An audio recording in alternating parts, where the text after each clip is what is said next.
আপনাদের সকলকে চ্যানেলে স্বাগতম। আজকের এই ব্যাখ্যামূলক আলোচনায় আমরা রসায়নের দারুণ একটা টপিক নিয়ে কথা বলবো। ভাবলে অবাক লাগে যে আমাদের চারপাশের অনেক কিছুই কিন্তু একেবারে নীরবে নিয়ন্ত্রিত হচ্ছে। আমরা আজ দেখব কিভাবে স্রেফ অদৃশ্য কিছু কণার সংখ্যার সামান্য এদিক সেদিক হলে পানির মতো সাধারণ তরলের ভৌত অবস্থায় পুরোপুরি পাল্টে যায়। তো চলুন এই অদৃশ্য গুণক বা ইনভিজিবল মাল্টিপ্লায়ারের পেছনের বিজ্ঞানটা একটু এক্সপ্লোর করে আসি। তো আজকের এই আলোচনায় আমরা মূলত কি কভার করতে যাচ্ছি সেটা একবার চট করে দেখে নিই। আমরা শুরু করব কলিগেটিভ ধর্ম আর ইলেকট্রোলাইট দিয়ে। এরপর জানব ভ্যান হফ ফ্যাক্টর সম্পর্কে। তারপর দেখব প্রধান চারটি ধর্ম।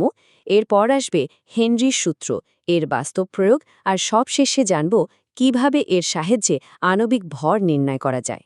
শুরু করছি আমাদের প্রথম সেকশন, কলিগেটিভ ধর্ম এবং দ্রবণ রসায়নের নিয়ম। আচ্ছা, তাহলে কলিগেটিভ ধর্ম জিনিসটা আসলে কি? সোজা কথায় এমন কিছু ধর্ম যা দ্রবণে উপস্থিত দ্রব কণার সংখ্যার উপর নির্ভর করে, কণার প্রকৃতির উপর নয়। এখানকার সবচেয়ে ইন্টারেস্টিং ব্যাপারটা কি জানেন? দ্রবণের ভেতরে থাকা কণাগুলো আসলে কি বা তাদের রাসায়নিক পরিচয়টা কি, সেটা এখানে একেবারেই ম্যাটার করে না। ম্যাটার করে শুধু তাদের সংখ্যাটা। এটা অনেকটা ধরুন ক্লাসরুমে শুধু মাথা গোনার মতো ব্যাপার। কে কি উপস্থিত আছে সেটা দেখার দরকার নেই, শুধু কতজন উপস্থিত আছে সেটাই এখানে আসল। এবার ধরুন নন ইলেকট্রোলাইট এবং ইলেকট্রোলাইটের মধ্যকার পার্থক্যটার কথা। এটা কিন্তু বেশ চমকপ্রদ। নন ইলেকট্রোলাইটগুলো দ্রবণে অবিচ্ছিন্ন থাকে, অর্থাৎ তারা একটা মাত্র কণা হিসেবেই ঘুরে বেড়ায়। কিন্তু ইলেকট্রোলাইটগুলো হলো এখানকার আসল রুল ব্রেকার, তারা অদ্ভুতভাবে নিয়ম ভেঙেই নিয়ম মানে। যেমন ধরুন আমাদের অতি পরিচিত সাধারণ লবণ বা সোডিয়াম ক্লোরাইডের কথা। এটা পানিতে গিয়ে ভেঙে সরাসরি সোডিয়াম প্লাস এবং ক্লোরাইড মাইনাস আয়নে পরিণত হয়, অর্থাৎ তারা আক্ষরিক অর্থেই দ্রবণে গিয়ে কণার সংখ্যাটা একেবারে দ্বিগুণ করে দিচ্ছে। চলে আসছি দ্বিতীয় সেকশনে, ভ্যান হফ ফ্যাক্টর, যেখানে আমরা এই মাল্টিপ্লায়ার ইফেক্টের হিসেবটা বুঝব। এখন আপনাদের মনে প্রশ্ন আসতে পারে, এই যে কণার সংখ্যা হঠাৎ করে ম্যাজিকের মতো বেড়ে যাচ্ছে, বিজ্ঞানীরা এর গাণিতিক হিসাবটা রাখেন কিভাবে, তাই না? এখানেই চলে আসে ভ্যান হফ ফ্যাক্টর বা আই এর কনসেপ্ট। এটি মূলত দ্রবণে থাকা প্রকৃত কণার সংখ্যা এবং আমাদের প্রত্যাশিত কণার সংখ্যার একটা অনুপাত। এই চমৎকার গাণিতিক টুলটা ব্যবহার করে বিজ্ঞানীরা ইলেকট্রোলাইটের ওই অস্বাভাবিক বা অতিরিক্ত কণা তৈরির হিসাবটা একদম নিখুঁতভাবে করে ফেলেন। একটু ভাবুন তো, আপনি আশা করছেন একটা কণা, কিন্তু দ্রবণে গিয়ে দেখলেন সেটা হয়ে গেছে দুটো বা তিনটে। এই যে বিশাল একটা পার্থক্য, সেটা মেলাতেই এই আইয়ের সূত্রপাত। এই ভ্যান হফ ফ্যাক্টর বা আয়ের মান কিভাবে কাজ করে তা বেশ মজার। চার্টের দিকে একটু খেয়াল করলেই বুঝবেন, নন ইলেকট্রোলাইটের ক্ষেত্রে কণার যেহেতু কোনো পরিবর্তন হয় না, তাই আয়ের মান একই থাকে। কিন্তু চমকটা হলো সাধারণ লবণের ক্ষেত্রে, যেহেতু এটা কণার সংখ্যা দ্বিগুণ করে দিচ্ছে, তাই এর মান হয়ে যাচ্ছে প্রায় 2। আবার ক্যালসিয়াম ক্লোরাইড পানিতে গিয়ে কিন্তু 3টে আয়নে ভাগ হয়, কণার সংখ্যা প্রায় 3 গুণ বাড়িয়ে দেয়, তাই এর মান হয়ে দাঁড়ায় প্রায় 3। দেখলেন তো কিভাবে একটা সাধারণ সংখ্যা পুরো হিসাবের মোড় ঘুরিয়ে দিচ্ছে। এবার আমরা দেখব আমাদের তৃতীয় সেকশন, প্রধান চারটি কলিগেটিভ ধর্ম এবং কণার সংখ্যার প্রভাব। আচ্ছা, এবার চলুন দেখি কিভাবে এই ভ্যান হফ ফ্যাক্টর আই দ্রবণের চারটি প্রধান ধর্মকে ম্যাথমেটিক্যালি প্রভাবিত করে। কণার সংখ্যা বাড়লে বাষ্পচাপ আরও কমে যায়, স্ফুটনাঙ্ক আরও বৃদ্ধি পায়, হিমাঙ্ক আরও নিচে নেমে যায়, আর অসমটিক চাপও বেড়ে যায়। এই মূল সূত্রগুলোর দিকে একবার চোখ বুলালেই দেখবেন প্রত্যেকটা সমীকরণের সাথে ওই আই গুণনীয়কটি জুড়ে দেওয়া হয়েছে। এই ছোট্ট আই অক্ষরটাই দ্রবণের ভেতরে ঘটে যাওয়া কণার সংখ্যার বিশাল পরিবর্তনে পুরো হিসেবটা একাই সামনে নিচ্ছে। বাষ্পচাপের অবনমন থেকে শুরু করে অসমটিক চাপের বৃদ্ধি, সব জায়গাতেই এই কণার সংখ্যার একচ্ছত্র আধিপত্য, তাই না? আমাদের 4 নম্বর সেকশন, হেনরির সূত্র, যেখানে আমরা তরলের মধ্যে গ্যাসের আচরণ নিয়ে জানব। এতক্ষণ তো আমরা তরলে কঠিন পদার্থের দ্রবীভূত হওয়ার নিয়মকানুন দেখলাম, কিন্তু দৈনন্দিন জীবনের একটা অতি পরিচিত ঘটনা নিয়ে একটু ভাবুন তো। এই যে কার্বোনেটেড সফট ড্রিঙ্কসের বোতল খুললেই কেন এত হিসশিস শব্দ করে প্রচুর বুদবুদ বেরিয়ে আসে, কখনো ভেবে দেখেছেন?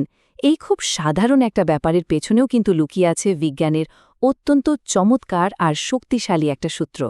আমরা রোজই এটা দেখি, কিন্তু এর পেছনের বিজ্ঞানটা সত্যি বলতে দারুণ অবাক করার মতো। আর সেই জাদুকরী সূত্রটাই হল হেনরির সূত্র। এই সূত্র অনুযায়ী নির্দিষ্ট তাপমাত্রায় কোনো তরলে গ্যাসের দ্রাব্যতা সরাসরি সেই গ্যাসের আংশিক চাপের সমানুপাতিক। একদম সোজা বাংলায় যদি বলি, চাপ যত বাড়বে তরলে ঠিক তত বেশি গ্যাস দ্রবীভূত হবে। এর গাণিতিক রূপটা হল P = kH/x, যেখানে গ্যাসের আংশিক চাপ সরাসরি দ্রবীভূত গ্যাসের মোল ভগ্নাংশ বা দ্রাব্যতার সাথে সম্পর্কিত। বোতলের ভেতরে ঠিক এই উচ্চচাপের কারণে এত গ্যাস আটকে থাকে, আর যেই আপনি ঢাকনা খুললেন সাথে সাথে চাপ কমে যাওয়ায় সেগুলো বুদবুদ আকারে বেরিয়ে আসে। সিম্পল, কিন্তু কি অসাধারণ, তাই না?